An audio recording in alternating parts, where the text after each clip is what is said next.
The wind howled through the Colorado mountains with a ferocity that could strip bark from pine trees, and Winona Ashford stood at the edge of her cabin porch watching the snow fall in sheets so thick she could barely see 10 feet ahead.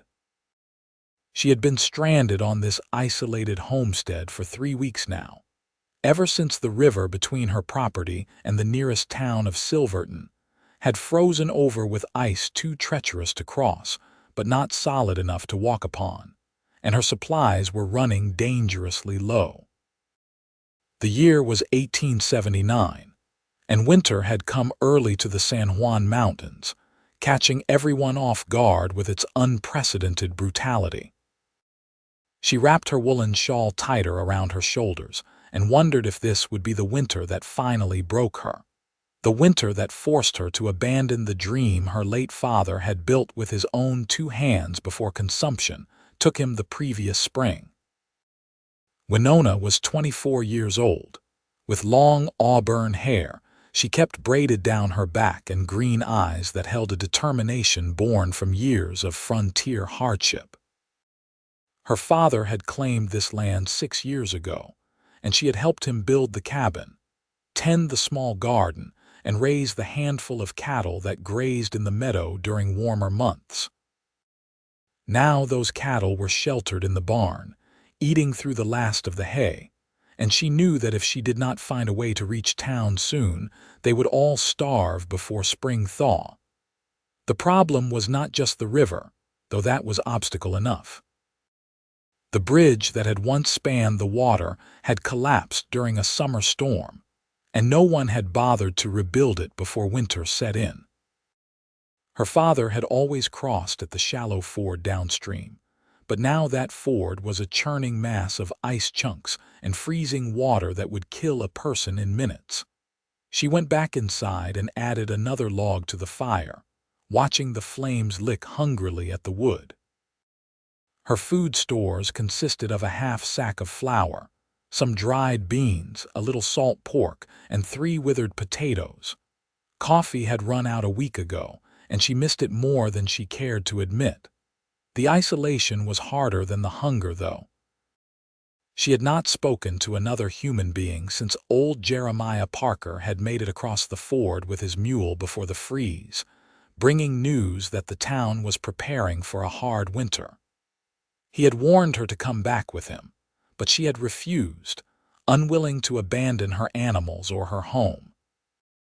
Now she wondered if pride would be her undoing. The next morning dawned clear and bitterly cold.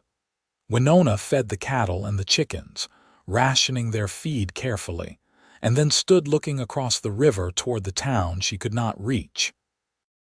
Silverton was only 2 miles away, but it might as well have been 200. She could see smoke rising from chimneys in the distance, could almost imagine the warmth of the general store, the sound of voices, the comfort of human company. She turned away, blinking back frustrated tears. Crying would not solve anything. That was when she saw him. A man on horseback was approaching from the north, following the river's edge on her side of the water. He sat tall in the saddle, wrapped in a heavy coat with a wide-brimmed hat pulled low against the wind. Even from a distance, she could tell he was a big man, broad-shouldered and solid. He rode with the easy confidence of someone who belonged in these mountains, who understood their dangers and their beauty. Winona felt her heart begin to race. Visitors were rare even in good weather, and in the middle of this frozen hell they were unheard of. She waited on the porch as he drew closer, her hand resting on the rifle she kept by the door. A woman alone had to be careful, especially out here. But as he approached, she saw nothing threatening in his posture. He raised one hand in greeting, and she cautiously returned the gesture. He stopped his horse at the edge of her property and dismounted, moving with a grace surprising for a man his size. Up close, she could see he was perhaps 28 or 29, with dark hair that curled slightly beneath his hat and eyes the color of storm clouds. His face was weathered but handsome, with a strong jaw shadowed by several days' worth of beard. He looked up at her and nodded respectfully. "Madam," he said, his voice a deep rumble, "name's Marcus Calloway. I've got a cabin about 5 miles north of here up in the high country, saw your smoke and wanted to make sure you were all right." "Winona Ashford," she replied, not lowering the rifle. "I am managing." His gray eyes swept over the cabin, the barn, the thin trail of smoke from her chimney, and she had the uncomfortable feeling that he could see right through her brave words to the desperation beneath. "That river's not going to be passable until spring," he said, "and spring's a long way off." "You got enough supplies to last." She lifted her chin. "I will make do. That is not what I asked." His tone was not unkind, but there was a firmness to it that suggested he was not a man who accepted easy deflection. "I have been living in these mountains for 8 years, madam, and I know what a hard winter looks like. This is shaping up to be one of the worst. If you are running low on food, there is no shame in admitting it." Winona felt her cheeks flush with a mixture of embarrassment and anger. "I do not need charity, Mr. Calloway." "I am not offering charity," he said calmly. "I am offering help. There is a difference." He paused, then added, "I have extra supplies at my place, more than enough for one man. And I know these mountains well enough to hunt and trap even in weather like this. I could spare some food to get you through until we can figure out a more permanent solution. And what would you want in return?" The words came out sharper than she intended, but she had heard too many stories of men who offered help with strings attached. Something flickered in his eyes, and she realized she had offended him. "Nothing, madam. I would want nothing in return except the knowledge that my neighbor is not going to starve to death 2 miles from my cabin while I sit warm and fed." He gathered his reins as if preparing to leave. "But if you would rather handle it on your own, I will respect that. Just wanted you to know the offer stands." "Wait." The word escaped before she could stop it. Pride was one thing, but foolish pride was another entirely. She took a breath and lowered the rifle. "I apologize, Mr. Calloway. You caught me at a difficult moment. I would be grateful for any help you could offer." His expression softened slightly. "No apology necessary. You were right to be cautious."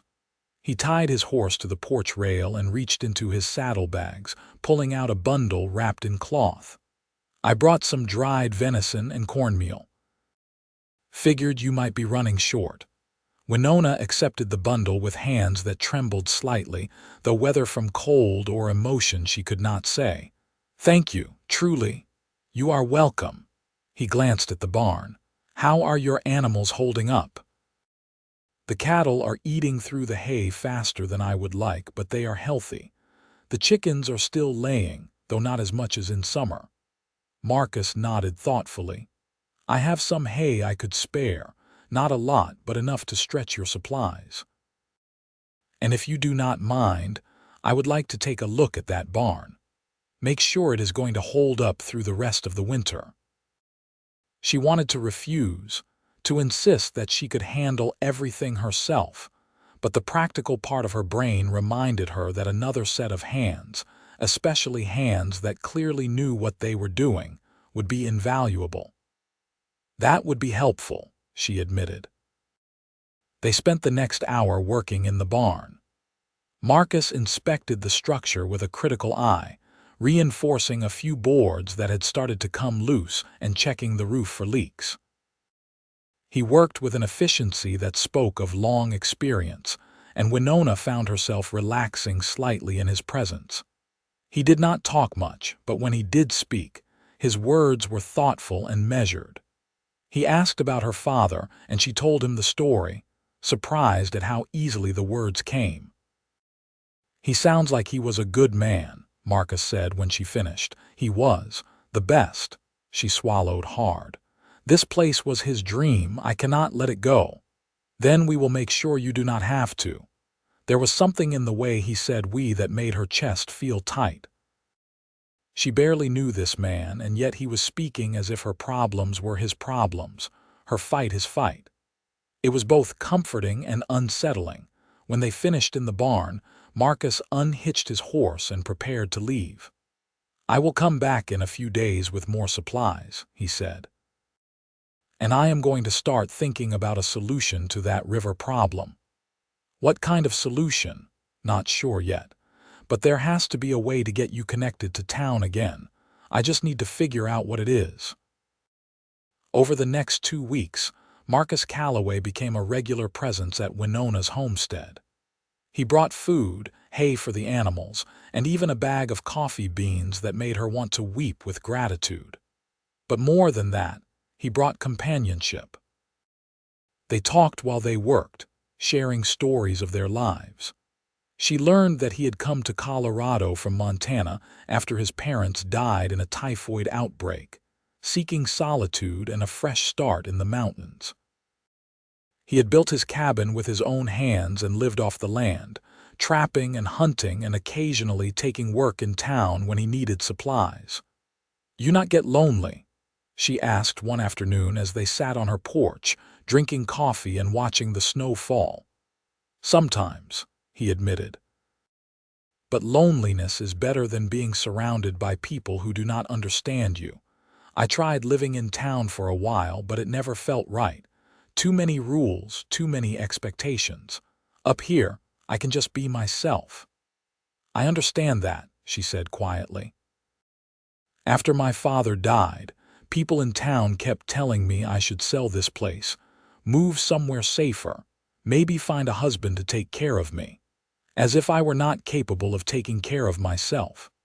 Marcus looked at her with something like respect in his gray eyes. "Anyone who thinks you are not capable has not been paying attention." The compliment warmed her more than the coffee. But despite the growing friendship between them, the problem of the river remained. Winona was entirely dependent on Marcus for supplies, and while he never made her feel like a burden, she hated the helplessness of her situation. She mentioned it one evening as they were feeding the cattle together. "I cannot keep relying on you like this," she said. "It is not fair to you." "I do not mind," Marcus replied, pitching hay into the feed trough. "But I mind. I am used to taking care of myself. This feels like being a child again, waiting for someone else to provide." He stopped working and turned to face her. "Then what do you want to do about it?" "I want to fix the river crossing, or build a new bridge, or something." She threw her hands up in frustration. "I just want to be able to get to town on my own again." "Then let me build you a bridge." She stared at him. "What, a bridge over the river?" "It would take time and work, and we would have to wait for a break in the weather, but it could be done. I have built one before back in Montana. I know how to do it." "Marcus, I could not ask you to do that. It would be months of work." "You are not asking, I am offering." He stepped closer, his expression serious. "Winona, you have been fighting so hard to maintain your independence, to prove that you can survive out here on your own. Let me help you actually achieve that. A bridge would not make you dependent on me. It would give you your freedom back." She felt tears prick her eyes and blinked them away impatiently. "Why would you do this for me? We barely know each other." "Maybe I want to know you better." The words were quiet, almost tentative, and she saw color rise in his weathered cheeks. "And maybe I am tired of being alone in these mountains. Maybe having a neighbor I can actually visit without risking my neck every time sounds pretty good." Her heart was beating so hard she was sure he must be able to hear it.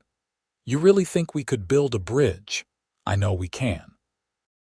The first real break in the weather came in early February.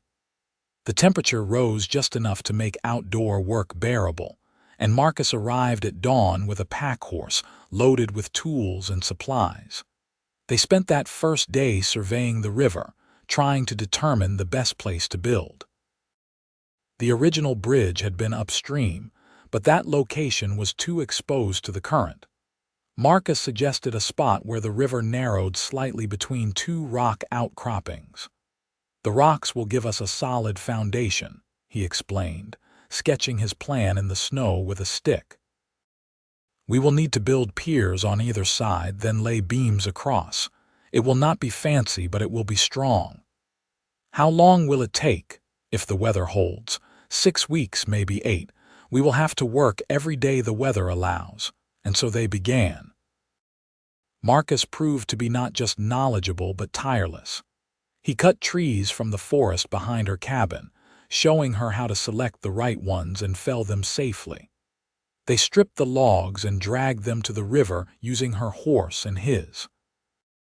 The work was back-breaking, and Winona fell into bed each night with muscles screaming in protest. But there was also a deep satisfaction in it. She was doing something concrete to solve her problem, not just waiting passively for rescue. As they worked, she learned more about the man beside her. Marcus had a dry sense of humor that emerged at unexpected moments, making her laugh even when she was exhausted. He was patient when teaching her new skills, never condescending or dismissive of her questions. And he was strong in a way that went beyond just physical strength. When a storm destroyed a week's worth of work, washing away the logs they had carefully positioned, he simply rolled up his sleeves and started over without complaint. "You do not give up easily, do you?" she observed as they salvaged what they could. "Neither do you," he replied with a slight smile. "I guess we have that in common." One afternoon in late February, they were working on the foundation for the near-side pier when Winona slipped on an icy rock and nearly fell into the river. Marcus caught her arm and hauled her back, his grip strong and sure. She stumbled against him, and for a moment they stood pressed together, her hands braced against his chest, his arm still around her waist. She could feel the solid warmth of him even through their heavy coats, could see the concern in his gray eyes. "Are you all right?" he asked, his voice rough. "Yes, thank you." She should step back, put proper distance between them, but her body did not seem to want to cooperate. "You keep saving me." "Not saving, just catching." His arm had not moved from around her waist, and she realized with a jolt that he did not seem to want to let go either. "Winona, I need to tell you something." "What?" "I did not just offer to build this bridge to be neighborly." He took a breath, and she saw vulnerability in his expression that he had not shown before. "I mean, that was part of it, but there is more. The truth is, from the first time I saw you standing on that porch with your rifle, refusing to back down, I could not stop thinking about you. You are the strongest, most determined woman I have ever met, and somewhere along the way I started hoping that maybe, when this bridge was done, you might let me keep coming around. Not because you need help, but because you want the company. My company, specifically." Her breath caught. "Marcus." "You do not have to answer now," he said quickly.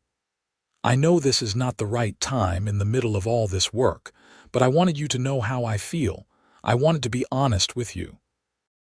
Winona looked up at him, at this strong, kind man who had appeared in her life like an answer to a prayer she had not known she was praying, and felt something shift in her chest. "I do want your company," she whispered. "I want it very much. I have wanted it for weeks now, but I was afraid to say anything. Afraid you were just being kind, that you would finish the bridge and disappear back to your cabin and I would never see you again. Not a chance." His other arm came around her, and he pulled her close. "I am not going anywhere, Winona. Not unless you tell me to go. I will never tell you to go." The words came out fierce and certain, and then his mouth was on hers, and she was kissing him back with all the pent-up longing of the past weeks. His lips were cold from the winter air but warm underneath, and he kissed her with a tenderness that made her melt against him. When they finally broke apart, both breathing hard, she saw her own wonder reflected in his eyes. "Well," he said with a shaky laugh, "I guess that settles that." "I guess it does." They finished work early that day, unable to concentrate properly with this new awareness crackling between them. Marcus walked her back to the cabin and kissed her again on the porch, soft and sweet, before heading back to his horse. "I will see you tomorrow," he promised. "I will be here." She watched him ride away, her heart so full it felt like it might burst. She had come to Colorado to honor her father's dream, to prove she could survive on her own, and instead she had found something she had not been looking for at all. She had found love. The bridge took shape slowly but steadily over the following weeks. They built the piers stone by stone, mortaring them carefully and waiting for each layer to set before adding the next. Marcus proved to be as meticulous as he was skilled, checking and rechecking every measurement, never satisfied until each component was perfect. Winona learned to think like a builder, to see the structure not as it was but as it would be when completed. They worked through cold snaps and snow squalls, through days when the wind was so fierce they could barely stand upright. And through it all, their relationship deepened. Marcus began staying for dinner most evenings, and they would sit by the fire talking until long after dark. He told her about his childhood in Montana, about parents who had loved each other deeply and raised him to value honesty and hard work. She told him about her mother, who had died giving birth to a stillborn son when Winona was 12, and how her father had never quite recovered from the loss. "He poured everything he had into this place," she said one night, staring into the flames. "I think he believed that if he could just build something lasting, something solid, it would prove that their life together had meant something, that she had not died for nothing." "And now you are doing the same thing," Marcus observed gently, "trying to preserve what he built. Do you think that is foolish? No, I think it is beautiful." He took her hand, lacing his fingers through hers. "But Winona, you do not have to carry that burden alone anymore. Whatever happens with this place, whatever you decide to do, I want you to know I am with you. Not because of the land or the cabin, but because of you." She turned to him, feeling tears slip down her cheeks. "I love you," she said, the words coming out in a rush. "I know it has not been that long, but I love you, Marcus. I have never felt about anyone the way I feel about you." His smile was like sunrise breaking over the mountains. "I love you too. I think I have since that first day, when you stood there with your rifle and your pride and refused to accept charity. You took my breath away." They kissed, slow and deep, and when he reluctantly pulled away to head back to his cabin, Winona felt like she was glowing from the inside out. By mid-March, the bridge was nearly complete. They had laid the main beams across the piers and were adding the crosspieces that would form the deck. It was painstaking work, but every plank they secured was one step closer to freedom. Winona could hardly contain her excitement. Soon she would be able to cross to town whenever she wanted, to resupply without depending on Marcus's generosity, to reclaim the independence she had lost when winter froze the river. But more than that, the bridge represented something deeper. It was a physical manifestation of what Marcus had given her, not just help, but hope. He had taken her isolation and transformed it into connection. He had seen her struggling and refused to let her drown. And in the process, he had built a bridge not just across the river, but into her heart. One afternoon in late March, as they were nailing down the last of the deck planks, they heard voices calling from the far side of the river. Winona looked up to see a group of men on horseback, townspeople she recognized from Silverton. One of them was Mayor Daniels, a portly man with a red face and an officious manner. "Miss Ashford," he called across the water, "we have been worried about you. We thought you might have perished in the storms." "I am fine, Mayor," she called back. "As you can see, we have been building a bridge." "So I see," he sounded impressed despite himself. "Quite an undertaking. Perhaps when you are finished, you would allow the town to reimburse you for the materials, After all, this bridge will benefit everyone in the area. Winona glanced at Marcus, who shrugged. "It is up to you," he murmured. "It is your property." She turned back to the mayor. "That is generous of you, Mayor Daniels. We can discuss it when the bridge is complete." They finished the last of the planks as the sun was setting, casting long shadows across the new bridge. Marcus drove the final nail and then stood, surveying their work with satisfaction. The bridge was simple but sturdy, wide enough for a wagon and strongly built to withstand the spring floods that would come when the snow melted. "Ready to test it?" he asked. Winona felt a flutter of nervousness. "What if it does not hold?" "It will hold, I promise you." He offered her his hand and she took it. Together they stepped onto the bridge, their boots echoing on the wooden planks. Winona held her breath, but the structure was rock solid beneath them. They walked slowly to the center, standing above the rushing water, and then Marcus pulled her close. "You did it," he said softly. "You are free." "We did it," she corrected. "I could never have done this without you, Marcus. You gave me back my life."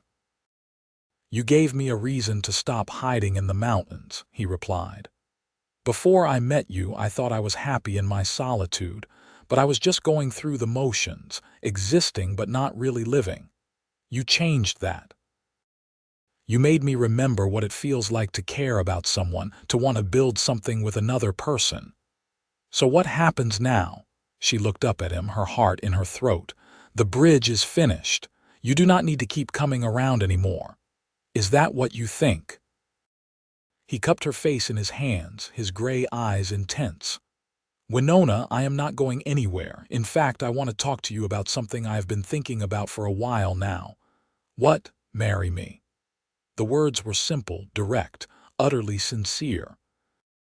"I know we have not known each other long, but I have never been more certain of anything in my life. I love you.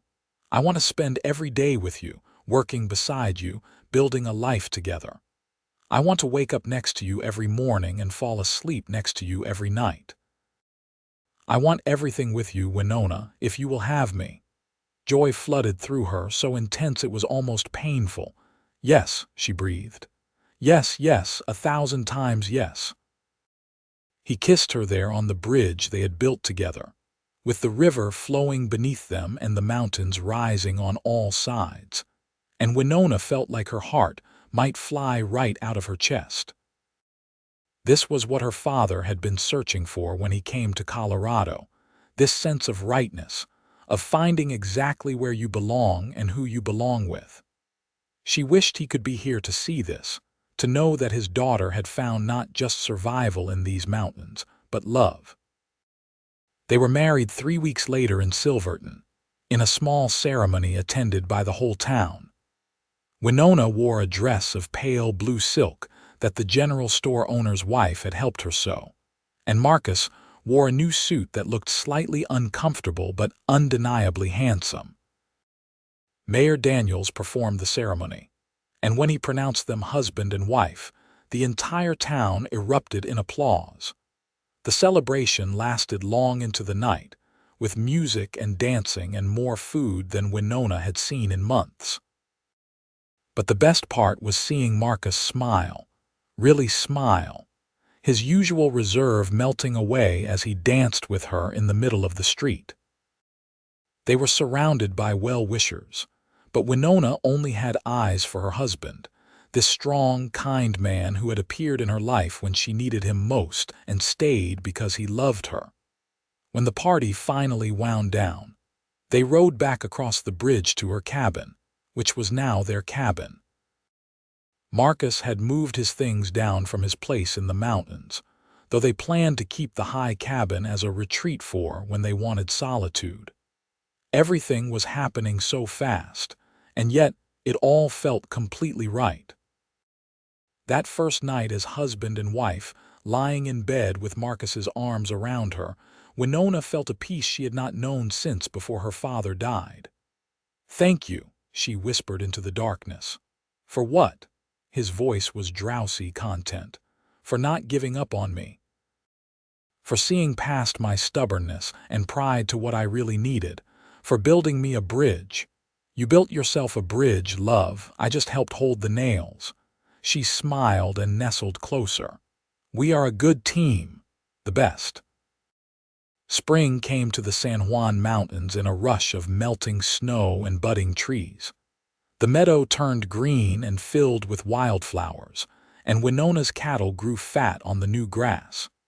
She and Marcus worked the homestead together, their partnership as solid as the bridge they had built. He taught her to hunt and trap, and she taught him the finer points of gardening and poultry management. They were building a life together, piece by piece, day by day. In June, they made the journey back to Marcus's mountain cabin, ostensibly to check on the place but really just to spend some time alone.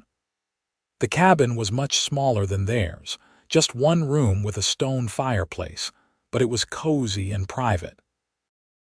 They spent 3 days there, fishing in the nearby stream, walking through the pine forest, and making love with the kind of leisure that was impossible during the busy work of running a homestead. I used to come up here and feel like this was all I needed, Marcus said one evening as they sat outside watching the sun set. Just me and the mountains and the silence. But now, when I am here without you, it feels empty.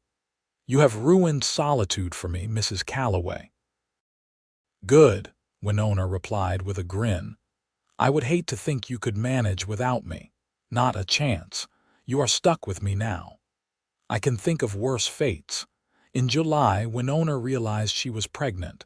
She had suspected for a few weeks but waited to be sure before telling Marcus. When she finally shared the news, his reaction was everything she could have hoped for. He swept her up in his arms, spinning her around despite her laughing protests, his face alight with pure joy. We are having a baby, he kept repeating, as if he could not quite believe it. We are actually having a baby. You sound surprised, she teased. What did you think would happen? I do not know. I just never let myself imagine it before, never let myself think about having a family. It seemed like something that happened to other people, not to me. He set her down gently, his hands moving to rest on her still flat stomach. But now it is real. We are going to be parents. Terrifying, is it not? Terrifying, he agreed. And wonderful. The pregnancy was not easy. Winona was sick for the first few months, barely able to keep food down, and there were days when she felt so tired she could barely move. But Marcus was endlessly patient, taking over most of the heavy work and insisting she rest. He brought her ginger tea and dry crackers, rubbed her aching back, and read to her in the evenings when she was too nauseated to focus on anything else. As her belly grew, so did their excitement. They spent hours discussing names and making plans for how they would rearrange the cabin to accommodate a child. Marcus built a cradle from pine wood, sanding it until it was smooth as silk and carving little stars into the headboard. Winona sewed blankets and tiny clothes, her heart swelling every time she imagined holding her baby. Winter came again, their second together, but this time Winona was not alone and afraid. This time she was warm and safe and loved, waiting for the arrival of their child. The baby was due in late January, and as the date approached, Marcus became increasingly protective. He hardly let her do anything, insisting she sit by the fire and rest while he handled all the chores. You are going to drive me mad with your hovering, she told him one afternoon in mid-January. I am not hovering. I am being attentive. You are hovering. If you do not give me something to do, I am going to start climbing the walls. He looked at her with such obvious concern that she could not help but laugh. Marcus, I am not made of glass. I am perfectly capable of doing light work. I know that. I just want you and the baby to be safe. She softened, reaching out to take his hand. We are safe. We have everything we need right here. Their son was born on a snowy night in late January after a labor that lasted nearly 20 hours. Marcus stayed with her the whole time, holding her hand and wiping her forehead with a cool cloth, offering encouragement even when she cursed him for getting her into this situation. The midwife from town, a capable woman named Mrs. Henderson, supervised everything with calm efficiency. When the baby finally arrived, his first cry filling the cabin, Winona felt a love so fierce and immediate it took her breath away. Mrs. Henderson cleaned him up and placed him in her arms, and she looked down at the tiny, red-faced infant with wonder. He had a shock of dark hair like his father and was already making his displeasure at being born known with lusty wails. "He has a good set of lungs," Mrs. Henderson observed approvingly. Marcus was staring at his son with an expression of awe. "He is perfect," he breathed. "Winona, he is absolutely perfect. Do you want to hold him?" He nodded, unable to speak, and Winona carefully transferred the baby to his arms. Marcus held his son like he was made of the finest porcelain, his large hands cradling the small body with infinite gentleness. The baby quieted, seeming to recognize his father's voice. "Hello, little one," Marcus murmured. "I am your papa. I have been waiting to meet you for a very long time." Winona felt tears slip down her cheeks. What should we name him? They had discussed names endlessly but never quite settled on one.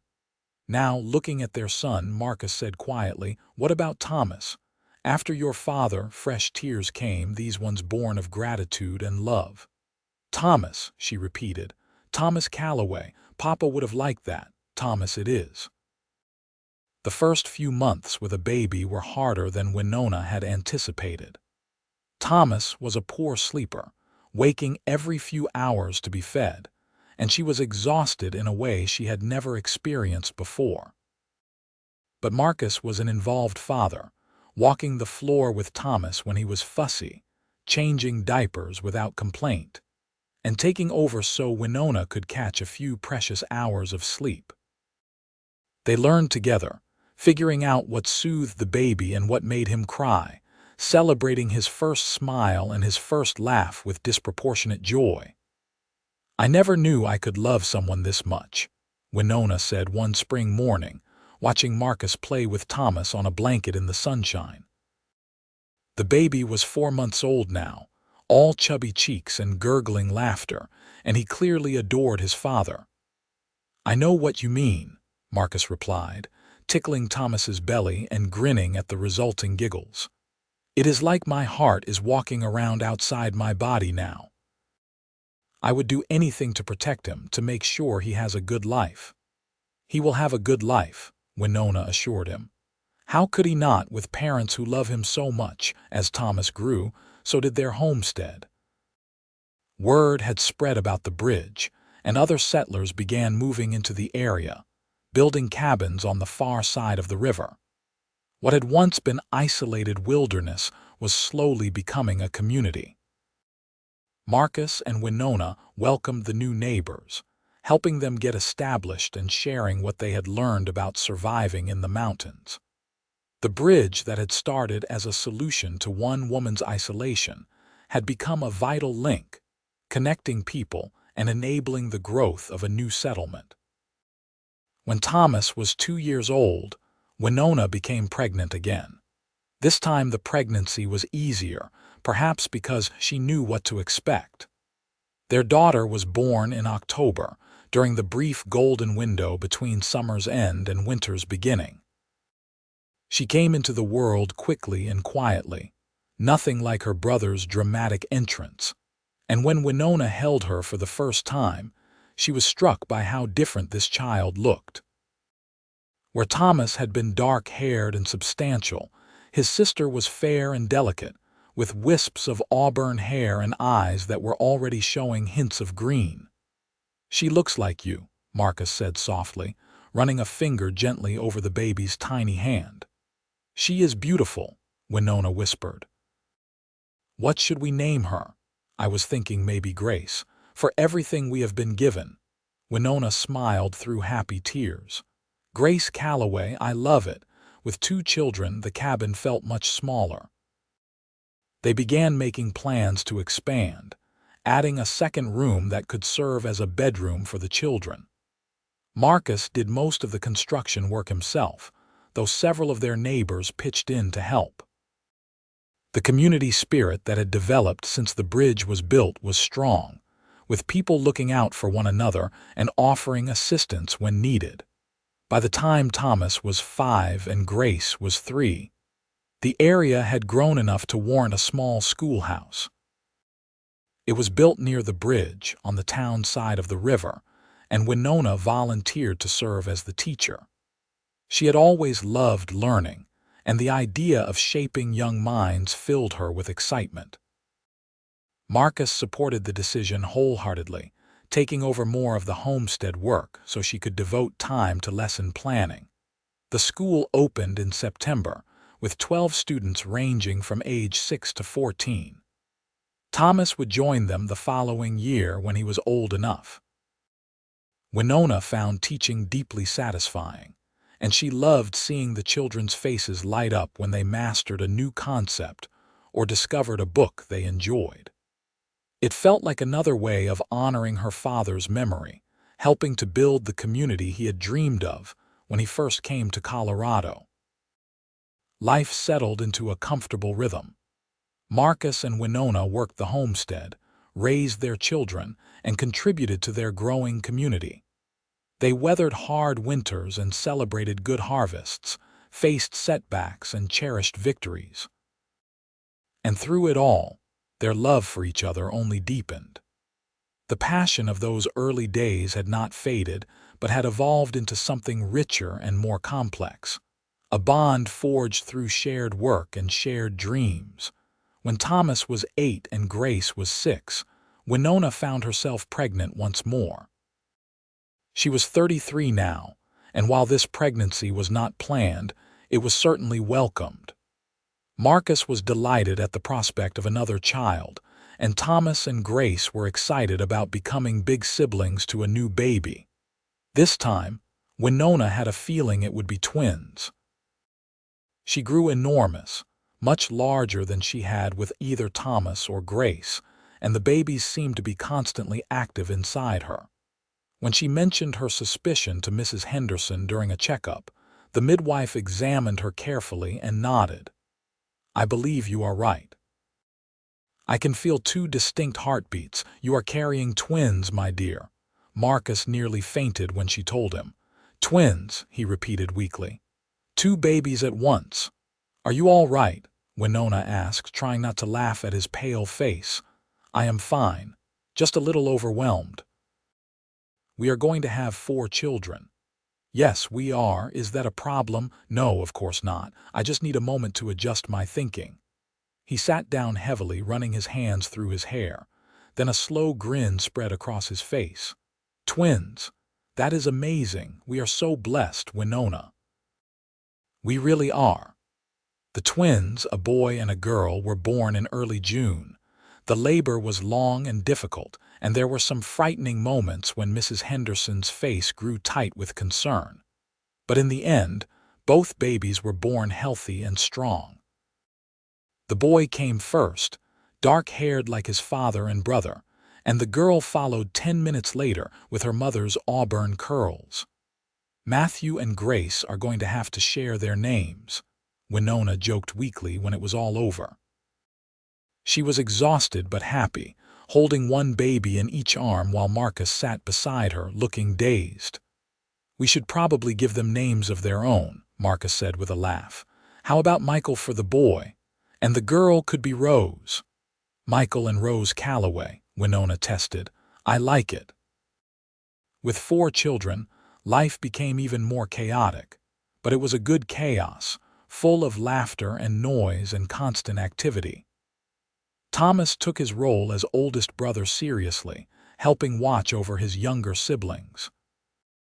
Grace was a gentle soul, always trying to help her mother and fascinated by everything she could learn. And the twins, as they grew, developed distinct personalities.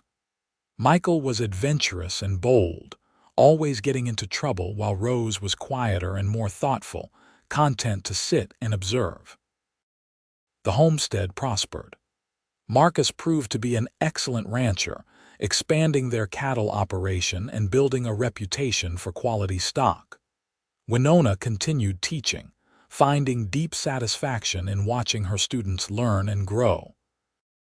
The community around them flourished, with more families settling in the area and Silverton growing from a small mining town into a thriving hub. But through all the changes and challenges, the bridge remained. It stood strong and solid, just as Marcus had promised it would, connecting the two sides of the river and making possible the life they had built together. Sometimes, on quiet evenings, Winona would walk out onto the bridge and stand where Marcus had proposed to her all those years ago. She would think about that first terrible winter when she had been alone and afraid, wondering if she would survive.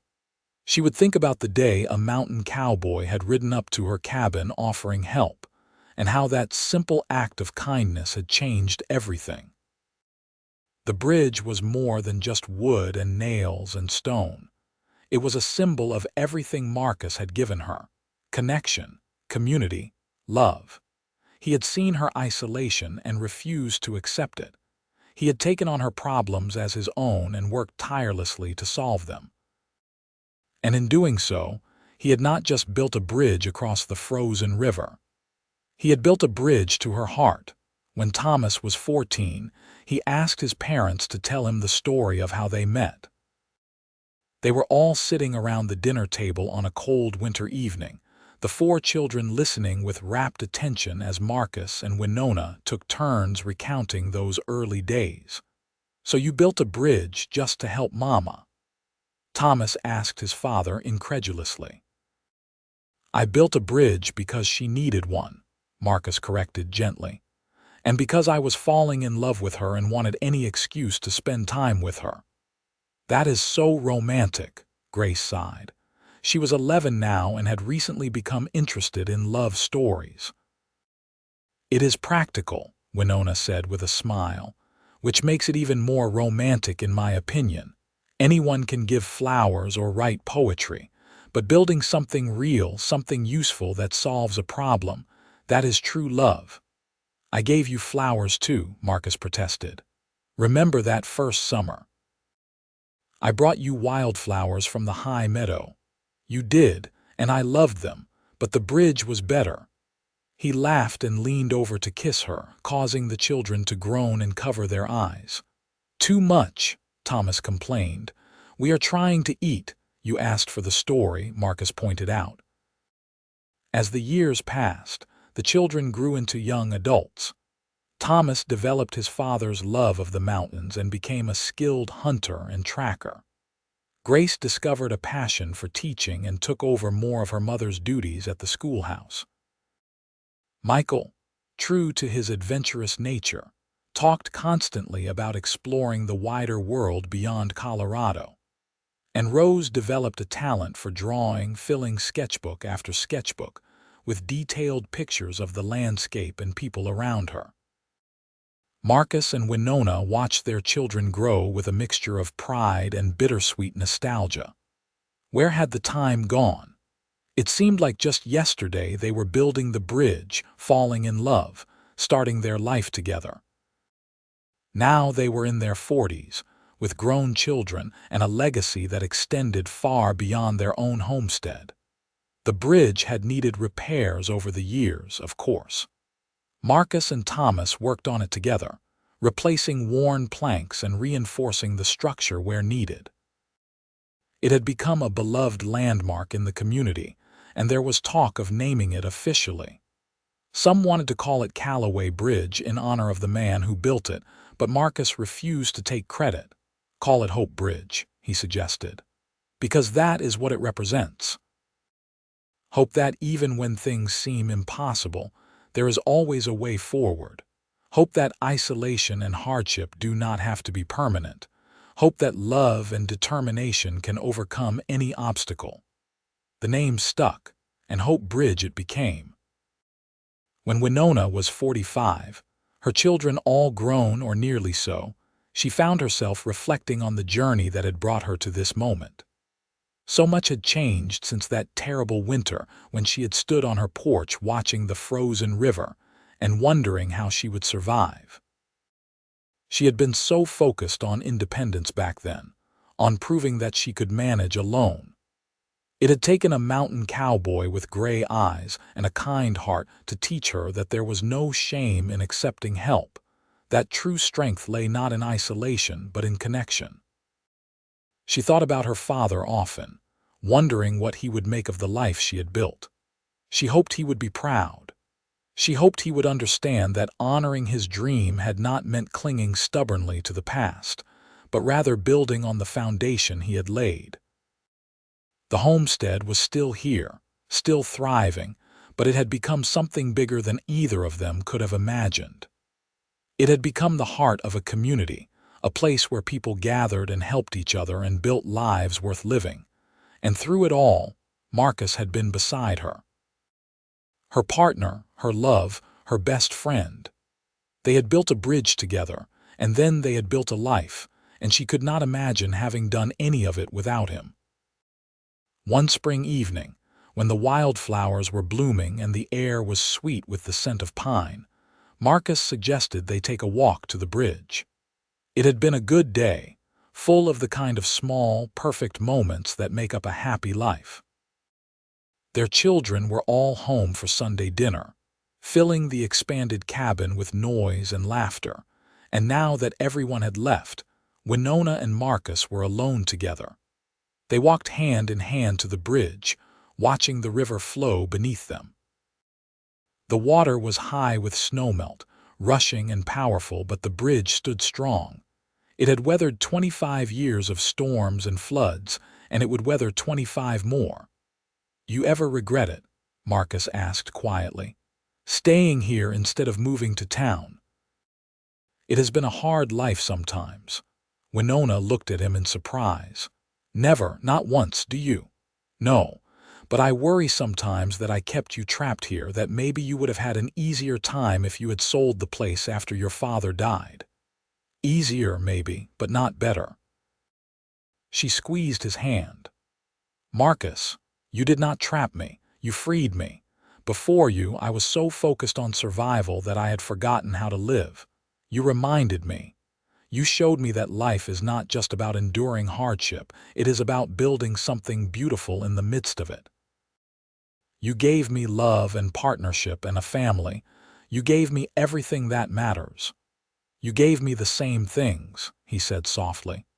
"Before I met you, I was just existing, going through the motions. You made me want to be part of the world again, to connect instead of hiding. You gave my life meaning." They stood together on the bridge as the sun set, painting the sky in shades of gold and pink. Winona rested her head on Marcus's shoulder, feeling perfectly content. This was what happiness looked like, she thought. Not grand gestures or dramatic moments, but quiet evenings with the person you love, reflecting on a life well lived. As they grew older, Marcus and Winona gradually handed over more responsibility to their children. Thomas took over the cattle operation, proving to be as capable as his father. Grace opened her own school in a neighboring settlement, bringing education to children who would otherwise have had none. Michael did eventually leave to explore the wider world, but he always came back, bringing stories of his adventures and appreciation for the home his parents had built. And Rose stayed close, marrying a young man from town and settling on a piece of land just across the river. By the time Marcus was 60 and Winona 58, they were grandparents many times over. Their cabin was frequently full of grandchildren, all eager to hear stories about the old days and learn from their grandfather's vast store of knowledge about the mountains. Marcus proved to be a patient and loving grandfather, and Winona delighted in spoiling the grandchildren in ways she had never spoiled her own children.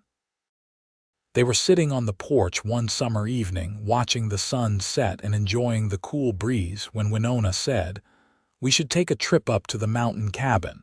Just the two of us, like we used to." Marcus looked at her with interest. "Are you sure?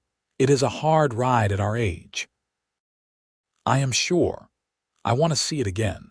And I want some time alone with my husband without children and grandchildren demanding our attention." He grinned. "When you put it that way, how can I refuse?" They made the journey the following week, riding slowly and stopping often to rest. The cabin was just as Marcus had left it, weathered but solid. They spent 3 days there, just as they had done so many times over the years, and it felt like coming home to a simpler time. They talked about everything and nothing, made love with the ease of long familiarity, and simply enjoyed being together. "You know what I love most about our life?" Marcus asked as they sat by the fire on their last night. "What?" "That we built it together. Every part of it, from the bridge to the house to the children. None of it was handed to us. We worked for it, we earned it, and that makes it all the sweeter." Winona nodded, understanding completely. "I feel the same way. This life we have, it is exactly what we made it. And I would not change a single thing." The years continued to pass, bringing both joys and sorrows.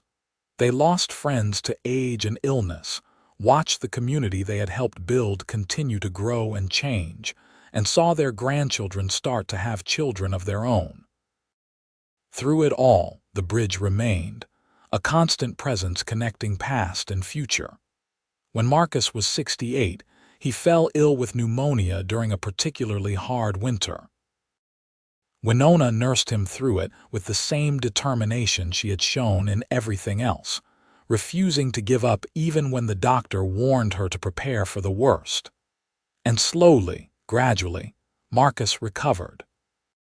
He emerged from the illness weaker than before, his hair now completely white and his movements slower, but alive. "You could not get rid of me that easily," he joked weakly from his bed. "I am not trying to get rid of you at all," Winona replied, tears of relief streaming down her face. "You are stuck with me, remember, for better or worse. Best decision I ever made." They were granted several more good years together. Years of watching the seasons change, of enjoying their growing family, of sitting together on the porch in comfortable silence. They walked to the bridge often, standing in the place where Marcus had proposed and reflecting on all that had happened since. Winona was 72 when Marcus died peacefully in his sleep one spring morning. She woke to find him gone, his hand still clasped in hers, his face peaceful. The grief was overwhelming, a physical pain that left her gasping. How was she supposed to go on without him? How was she supposed to exist in a world that did not contain Marcus Calloway? But even in the depths of her sorrow, she knew what he would want her to do. He would want her to keep going, to keep living, to keep building on everything they had created together. So she did. She leaned on her children and grandchildren, drew strength from the community she and Marcus had helped establish, and slowly, gradually, found a way to carry on. She lived for another 8 years after Marcus died, years filled with both sadness and joy. She missed him every day, but she also felt his presence everywhere. In the bridge that still stood strong across the river, in their children and grandchildren who carried on his legacy. In the mountains he had loved so much. He had not really left her, she realized. He was woven into the fabric of everything around her. The day before Winona died, she asked Thomas to help her walk to the bridge one last time. She was 80 years old and frail, but her mind was still sharp and her spirit undiminished. They walked slowly, Thomas supporting her with his arm, until they reached the center of the bridge where she had stood with Marcus so many times before. "Thank you for building this," she said softly, resting her hand on the railing worn smooth by decades of use. "Thank you for everything you gave me."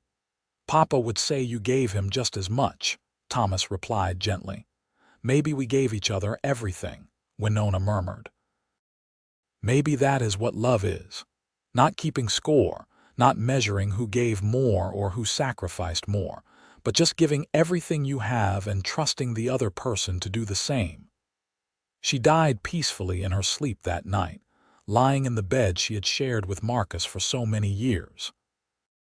Her children gathered to mourn, but also to celebrate a life well lived and a love that had lasted until her final breath. They buried her next to Marcus on a hill overlooking the homestead they had built together, with a view of the bridge in the distance. The entire community turned out for the funeral, testament to the impact Winona had made on everyone around her. There were tears, but also stories and laughter as people shared memories of both Winona and Marcus, of their generosity and kindness and the example they had set for others. As the years went on, the bridge continued to stand. New generations crossed it, most of them not knowing the full story of how it came to be. But Thomas made sure his children and grandchildren knew, and they passed the story on in turn. The tale of how a mountain cowboy had fallen in love with a stubborn, brave woman stranded by a frozen river, and how he had built a bridge to reach her. How that bridge had not just connected two sides of a river, but had connected two hearts and changed the course of many lives. Hope Bridge became a symbol for the whole community, representing not just physical connection, but the kind of love and determination that could overcome any obstacle. Young couples would walk across it hand in hand, making promises to each other. Children would play on it during summer days, their laughter echoing off the water. And on quiet evenings, if you stood in just the right spot, you could almost feel the presence of Marcus and Winona, the love that had built this bridge and the life that had grown from it. The homestead stayed in the Calloway family for generations, passed down from parent to child, each generation adding their own touches while maintaining the core of what Marcus and Winona had built. The original cabin was preserved as a kind of shrine, and a museum was eventually built nearby to tell the story of the early settlers and the bridge that had made their community possible. Thomas lived to be 92, long enough to see his own great-great-grandchildren playing in the meadow where he had played as a child. He often told the story of his parents, and he always ended it the same way. "They taught me that love is not just a feeling, it is a choice you make every day. It is the work you are willing to do, the bridges you are willing to build, the risks you are willing to take." My father built a bridge across a frozen river, but in doing so, he built something much more important. He built a legacy of love that has endured long after he was gone. And so the story lived on, generation after generation. A reminder that sometimes the greatest love stories are not about grand romantic gestures, but about showing up, doing the work, and building something lasting with the person you love. The frozen river that had once separated Winona from town had long since thawed and frozen again countless times. But the bridge remained, just as the love between her and Marcus remained, woven into the very fabric of the community they had helped create. Hope Bridge stood for over 100 years before it finally needed to be replaced. But when the new bridge was built, they constructed it on the same foundation Marcus had laid, using some of the original timbers in the new structure. It seemed fitting, a way of honoring the past while building toward the future. And if you visit that part of Colorado today, you can still see the bridge spanning the river, still connecting two sides, still making possible the lives and dreams of the people who cross it. And if you know where to look, you can see the small plaque that was placed there by the Calloway family, with words chosen by Thomas to honor his parents. In memory of Marcus and Winona Calloway, who built this bridge and taught us all that love is not just found, it is built, one day and one decision at a time. May all who cross here remember that no obstacle is too great when faced with determination, partnership, and love. The story of the mountain cowboy and the woman separated by a frozen river became part of local legend, told and retold until it took on an almost mythical quality. But those who knew the truth understood that there was nothing mythical about it at all. It was a simple story of two people who found each other at the right moment, who chose to build something together instead of facing their challenges alone, and who created a love that lasted a lifetime and beyond. In the end, Marcus had been right that day on the bridge when he proposed. They were not just building a crossing over water. They were building a bridge between two hearts, and that bridge proved to be the strongest structure of all. It weathered every storm, withstood every test, and stood as proof that sometimes the greatest acts of love are the most practical ones. Sometimes love is not about poetry or passion, but about seeing what someone needs and refusing to rest until they have it. Sometimes love is a bridge built with your own hands, connecting isolation to community, despair to hope, loneliness to companionship. And sometimes, if you are very lucky, love is a mountain cowboy who appears out of a snowstorm and changes your entire world, not with grand promises or empty words, but with steady hands, a kind heart, and the willingness to build something lasting, one nail at a time.